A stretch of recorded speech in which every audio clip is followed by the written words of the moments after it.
Again, this is the review on the PMAGs from G&P.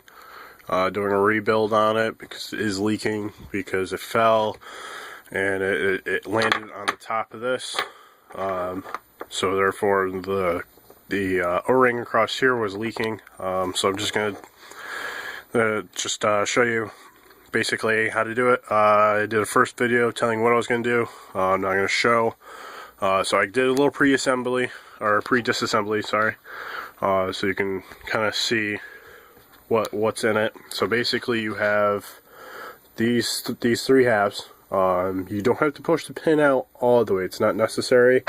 You just have to make sure you find a punch that's about the same size, and this is the same exact size, so I was able to use that.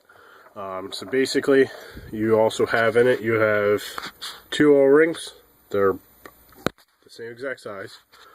Then you got the mag, then you have the magazine feeder, and then the magazine spring are for the BBs.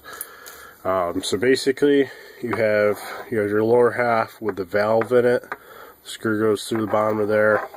One of the O-rings, just real quick. One of the O-rings goes right here, and then this is the middle half, and the other O-ring goes around here. So you can kind of see inside of here. That's where the screw will go. Then you have your chamber. It's yeah, you really can't see it. There's a little brass piece in there. That's where your yeah, see, there you go. That's where the gas goes up. Comes out the top. This is what pushes the BBs up. So it loads it. Put that back in there so I don't lose it. It is directional because there's a little tab on it. You look right there. There's a little tab, so it falls right in there. Okay, so. That's kind of what it looks like it disassembled. I did a little I put some Teflon tape around the screw. I gotta just make it a little neater so it threads in. I just did it real quick. To disassemble the mag, I found the easiest when you go to push the pin out is to take a pair of, they could be channel locks if you decide, something with a rubber so you're not going to damage your mag.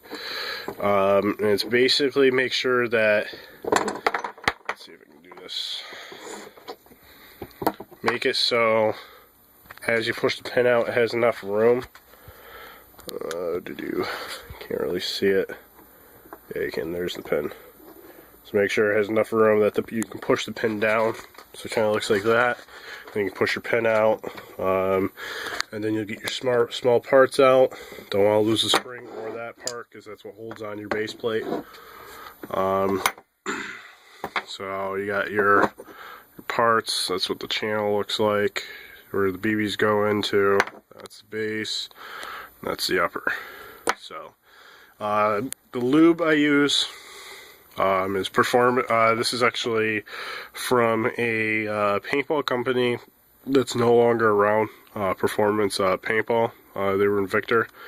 They're no longer around, so I couldn't tell you exactly what kind of oil this is. It's a very heavy silicone base. So as far as, because I've used, obviously this was full at one point, the beginning of this year, because I just found it in my dad's paintball stuff. It's not good inside of the gun because it just gums everything up, gums up like all the little tiny parts. I found out that it works the best on the O-rings. Excuse me. And then sorry. Then what you use on the rest of the gun, I found out that works beautifully, is this gold cup stuff. And I got this a couple months ago and used quite a bit of it because I use propane. So this stuff works great, and it's $5. So it's very cheap, and it's an ounce. And an ounce of liquid's quite a bit. So you get a lot of stuff. I have multiple gas guns, so this stuff's awesome. It's very light. So basically, what I do sometimes is if I've been running a whole day, just using propane, forget to put some of this stuff on top of the filler. What I'll do is I'll put a couple drops on top of there. I'll fill the mag, and I'll put a couple drops on there with just a few BBs, and then I'll run the gun. And then all the oil will spray up and soak everything, and then you just gotta make sure you clean your barrel out. But besides that, that's what it looks like. So I'm just gonna do a third one. You know, I don't know. Yeah, I'll just do a third one, just to show that it's not leaking anymore. Because the first one you could hear it leaking. So yeah, thanks for watching. Hope you watch the third one. Thanks.